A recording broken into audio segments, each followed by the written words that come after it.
नमस्कार। कथा कथन में आपका स्वागत है। आज सुनिए लोकप्रिय एवं प्रतिष्ठित वरिष्ठ लेखिका सुबोध चतुर्वेदी जी की लिखी हुई कहानी नेपथ्य की गूंज। मेरी जुबानी। मैं हूँ सीमा सिंह। सुइया चाची नाम था उनका। मैंने उन्हें हमेशा घूंघट डाले ही देखा। मेरी बाल सुलभ जिज्ञासा उनसे पूछा करती, चाची तुम्हें गर्मी नहीं लगती? हर वक्त घूंघट ओढ़े रहती हो, माँ तो घूंघट नहीं ओढ़ती।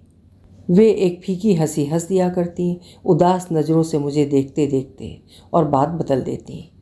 उनकी भावहीन आंखें न जाने क्या कहना चाहती, ये समझने की उस समय मेरी उम्र नहीं थी। घर में उनके 2 देवर थे जिन्हें मैं काका कहा करती। उनसे वो बहुत भय खाया करती थी।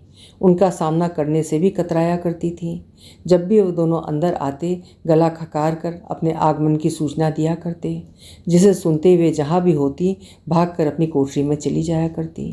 कभी कभी बेध्यानी में उनका चेहरा यदि खुला दिख जाता तो फिर कयामत आ जाती। वे दोनों आसमान सर पर उठा लेते। शायद ही कोई गाली बजती होगी जिससे उन्हें नवाजा न जाता।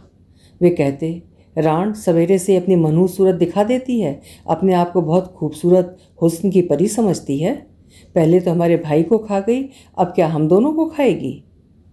उन दोनों का ये व्यवहार मुझे भयभीत कर देता और मैं दौड़कर माँ के पीछे छिप जाया करती। जब तक वे दोनों आंगन में खड़े होकर उल्टा सीधा बोलते रहते थे, तब तक घर में अजीब सी मनहूसियत बिखरी रहती। मुझे समझ में नहीं आता था कि वो उन दोनों को भला कैसे खा सकती हैं। बेचारी थाली में जो भी सामने आ जाता है चुपचाप खा लेती हैं। आज तक उनके मुंह से ये नहीं सुना कि ये चीज़ हमको अच्छी लगती है।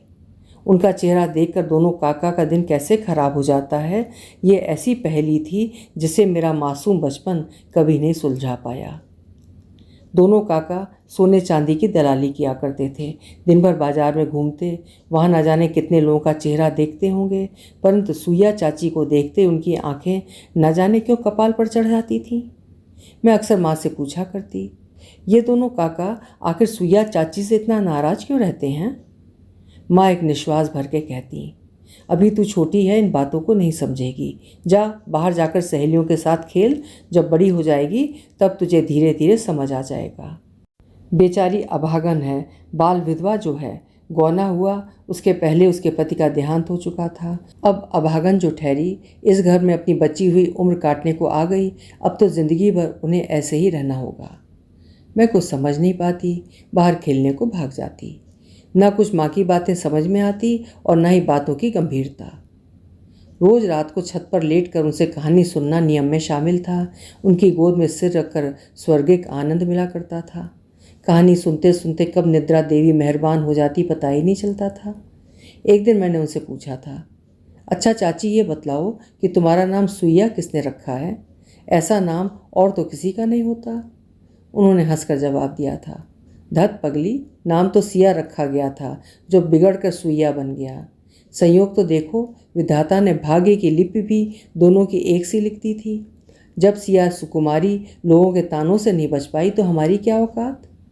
अब चाहे सिया कहो अथवा सुइया, क्या फ़र्क पड़ने वाला है?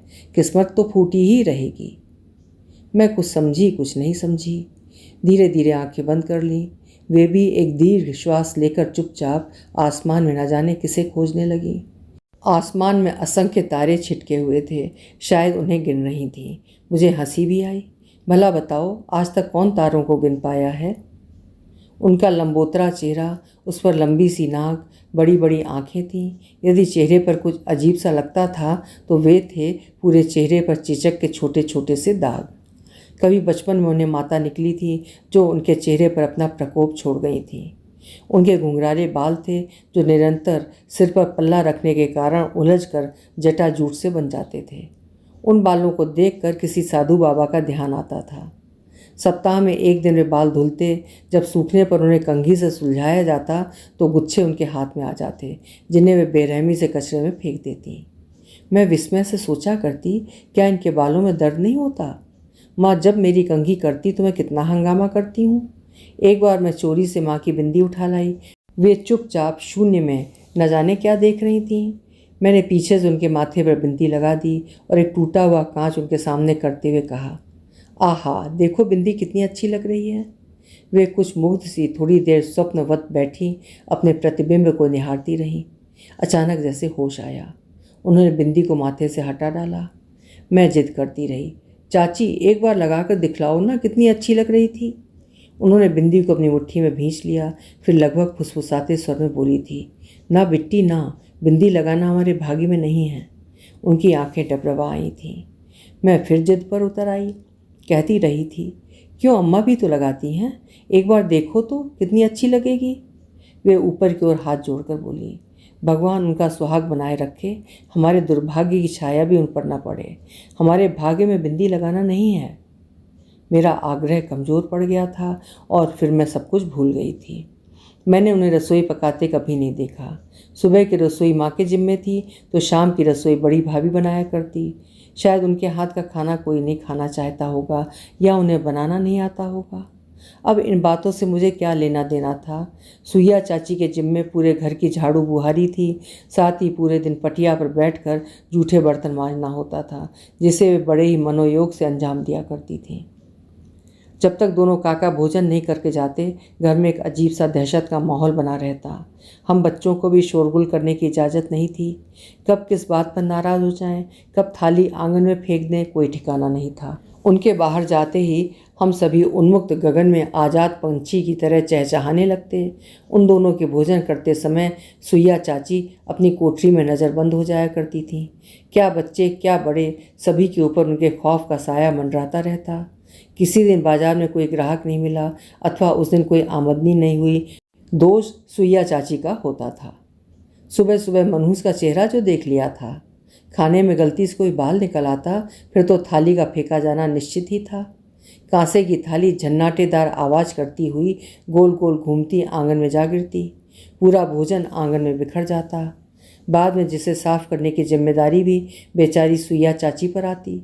वे हमेशा एक अपराध बोध से घिरी रहती थीं, रोती रहती और साफ सफाई कर रही होती। परिवार के सभी सदस्य मौन रहकर उन्हें प्रताड़ित होते देखते रहते। विरोध का स्वर एक निर्बल का स्वर होता है जिसकी कोई आवाज़ नहीं होती थी। दोनों काका की तानाशाही चलने की वजह बहुत बाद में समझ आई। उनकी आमदनी से घर के खर्चे चलते थे। उस समय की व्यवस्था के अनुसार कमाने वाले सदस्य गिने चुने होते थे। परिवार भी बड़े हुआ करते थे। बच्चों की संख्या अधिक होती थी। संयुक्त परिवार में सभी को आश्रय मिल जाया करता था। आमदनी अठन्नी और खर्चा रुपया हुआ करता था। जो कमाता था वो परिवार का अघोषित सर्वे सर्वा हुआ करता था। उसका प्रत्यक्ष उदाहरण दोनों काका थे। एक दिन अनहोनी घट गई। उस समय तो समझने की उम्र नहीं थी, लेकिन जब बड़ी हुई तो धीरे धीरे स्थितियाँ कांच की तरह स्पष्ट होती चली गईं। हम सभी माँ के साथ अपने ननिहाल गए हुए थे। घर पर शेष सदस्यों में सुइया चाची, बड़ी भाभी और वे दोनों काका ही रह गए थे। पिताजी और दादा भी अपने अपने काम से दूसरे शहर गए हुए थे। हम लोग जब वापस आए तो सुइया चाची सबसे नज़रें चुरा रही थीं। माँ से बात करते करते उनकी आंखें भर आतीं। वे अपने पल्लू में मुँह छिपाकर रोने लगतीं। उनकी सिसकियाँ धीरे धीरे तेज होने लगी थीं। माँ उनके पीठ पर हाथ रखे बोल रही थी, अब कहाँ गई इनकी मनहूसियत, जिसके मुंह को देखकर अपशकुन हो जाता था। आज उसी के देह को रौंदते हुए जरा भी कलेजा नहीं काँपा। आग लगे ऐसी जवानी को। अब बताओ, जो तुम्हारे आश्रित है, 2 रोटी खिला रहे हो तो क्या उसकी इज्जत आबरू ही उतार लोगे। कुछ इसी तरह की बातें करते हुए माँ काफ़ी देर तक बड़बड़ाती रही थी। अचानक ध्यान आया तो माँ ने हम सभी बच्चों को डांट कर बाहर भगा दिया था। हम लोग सोचते रहे कि कहीं पेट वगैरह दुख रहा होगा। वैसे भी उनका रोना हमारे लिए कोई नई बात तो थी नहीं। माँ की बातों के इज्जत, आबरू, मर्दानगी, जवानी जैसे शब्द मेरी डिक्शनरी में उस वक्त नहीं थे। 2 रोटी से यही समझ में आया था कि शायद काका अब उन्हें 2 रोटी नहीं देना चाह रहे होंगे, इसलिए मारपीट की होगी। उनके हाथ पैरों पर नील के निशान स्पष्ट दिख रहे थे। चेहरे पर भी खरोंचों के निशान थे। कितने खराब हैं ये दोनों।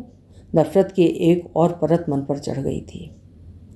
भाभी अपराध भरे स्वर में कह रही थी, हमें क्या पता था, उस दिन गर्मी बहुत थी, हमने ही उनसे कहा था आप चटाई लेकर तिखंडा पर सो जाओ। उनके छत पर जाने के बाद हम भी अपने कोठरिया में जाकर सो गए थे। रात को उनके साथ क्या वहशीपन हुआ होगा वे बतला भी नहीं पा रही थी। उनके मुंह में कपड़ा ठूंस दिया गया था। 2 मर्दों के सामने कैसे अपनी आबरू बचा सकती थी। सुबह जब बहुत देर तक चाची नीचे नहीं उतर कर आई तो छत पर जाकर देखा, चटाई पर पड़ी रो रही थी। कपड़े अस्त व्यस्त हो रहे थे। हमें देखते ही लिपट कर फपक फपक कर रोने लगी थी। माजरा समझ में आते ही हम भी जड़ हो गए। समझ ही नहीं पाए कि क्या करें। बड़ी मुश्किल से उन्हें नीचे उतार कर ला पाए। उस दिन हम लोगों के मुंह में भी निवाला नहीं गया। माँ ने क्रोधित स्वर में पूछा था, और वे दोनों हैवान? भाभी बोली थी, हमें तो कुछ पता भी नहीं था। रोज़ की तरह नीचे उतर कर आए थे। हमने भी रोज़ की तरह कलेवा और दूध के गिलास रख दिए थे। खा पी कर चुपचाप बाजार निकल गए थे। दुर्घटना का पता तो हमें बाद में चला था। सुइया चाची फूट फूट कर रो रही थीं। उनके आंसू उनकी दुर्दशा की कहानी कह रहे थे। बड़ी मुश्किल से नीचे लेकर आए, नहाने धोने को भेजा, परंतु एक निवाला उन्होंने अपने मुंह में नहीं रखा। हाथ जोड़कर यही कहा, जो भी हुआ उसे एक दुस्वप्न समझकर भूल जाएं, पर एक स्त्री होने के नाते हम भी समझ सकते हैं कि ये घटना भूलना कोई आसान नहीं है। जब तब याद आती रहेगी। पूरे घर में एक सन्नाटा सा खिंच गया था। वे दोनों काका अचानक शांत हो गए थे। सुबह कलेवा करके जल्दी बाजार निकल जाते, रात होने पर लौटते, भोजन करके अपने अपने कमरों में छत पर चढ़ जाते थे। शायद अपराध बोध उनका प्रेत की तरह पीछा कर रहा हो। वातावरण में अजीब सी मनहूसियत ठहरी हुई थी। अचानक सब चुप से हो गए थे। घर में यदि शोर था तो जूठे बर्तनों का, जिन्हें धोते समय सुइया चाची जोर जोर से पटकती थी। शायद मन का आक्रोश उन बेजुबानों पर निकालती थी। उन्होंने हम बच्चों को कहानी सुनाना छोड़ दिया था। हमारे आग्रह को अनसुना कर सूनी आँखों से शून्य में न जाने क्या देखती रहती। हमेशा उनकी आंखें डबडबाई सी रहती। हम बच्चे भी उनसे दूर होते जा रहे थे। उनका निरीह चेहरा देखकर भी कुछ समझ सकने की उम्र कहाँ थी। बड़ों से पूछने पर झिड़की के अतिरिक्त हमारे हिस्से में कुछ नहीं आता था। समय अपनी चाल से चलता रहा। उम्र बढ़ने के साथ साथ सुइया चाची के साथ हुए घटनाक्रम को मैं अब समझने लगी थी। अपने उन दोनों काका के प्रति मेरी नफरत बढ़ती गई। अब मैं उनकी किसी बात को भी अनसुना कर जाती थी। जहाँ तक होता उनके सामने आने से कतरा जाती। एक नफरत भरी क्रोध की चिंगारी हमेशा मेरे हृदय में सुलगती रहती थी।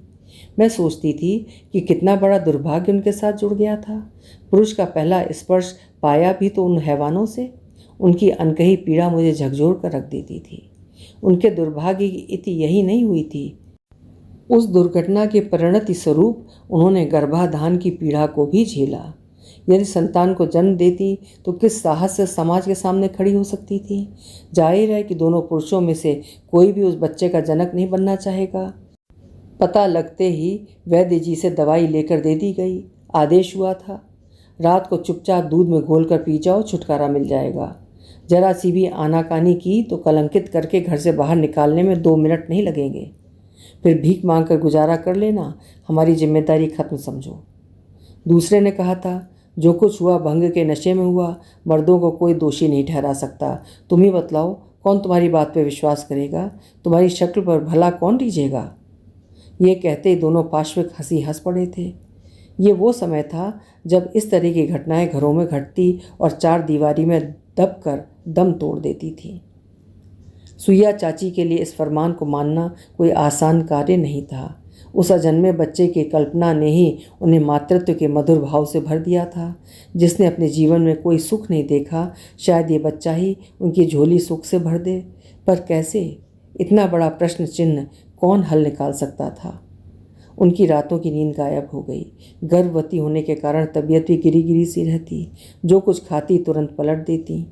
माँ और बड़ी भाभी भी उन्हें दवा लेने की सलाह देती रहती, क्योंकि कोई अन्य उपाय शेष नहीं था। घर की इज्जत का भी सवाल था। इज्जत के रखवाले ही लुटेरे बन बैठे थे, परंतु उन पर उंगली उठाने का साहस किसमें था? समृद्ध को उन्हें दोष गुसाई। आए दिन उन्हें धमकी मिलती रहती थी, या तो जैसा कहते हैं करो अथवा उठाओ अपना थैला इस घर से। अब तुम्हारे लिए कोई जगह नहीं है। चाहे काशी जाओ चाहे वृंदावन, जहाँ सींग समाए चली जाओ। जिंदगी भर तुम्हें बिठा कर खिलाने का कोई हमने ठेका नहीं ले लिया है। माँ बतलाती थी, वे पूरी रात सोती नहीं थी। छत पर चक्कर काटा करती, पेट पर हाथ रखकर अजन्मे बच्चे से अस्फुट स्वर में बात किया करती। हम लोग सोचते रहे कि मन की भड़ास निकाल कर शायद एक दिन सब कुछ ठीक हो जाएगा। जो कुछ हुआ बहुत अप्रत्याशित था, तो हम लोगों ने कभी कल्पना भी नहीं की थी। पूरे दिन उनका सामान्य व्यवहार देखकर हम सभी एक आश्वस्त से भर उठे थे।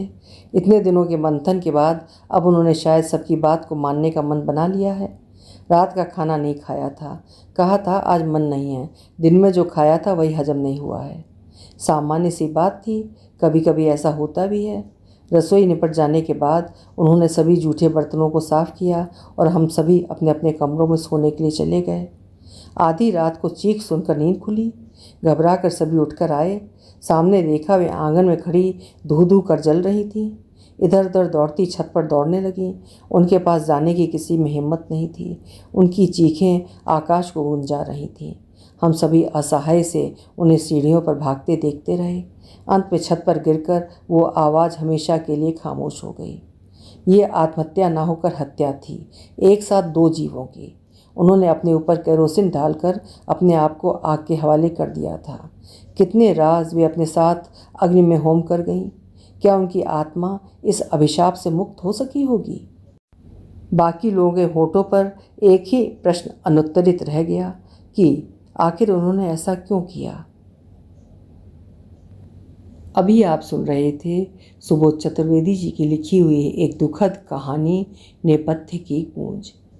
कहानी आपको कैसी लगी कमेंट सेक्शन में ज़रूर लिखिएगा। आप चैनल में पहली बार आए हैं या अभी तक चैनल को सब्सक्राइब नहीं किया है तो आपसे अनुरोध है कि चैनल भी सब्सक्राइब कर लीजिएगा। कल फिर मिलेंगे। आपका समय शुभ हो।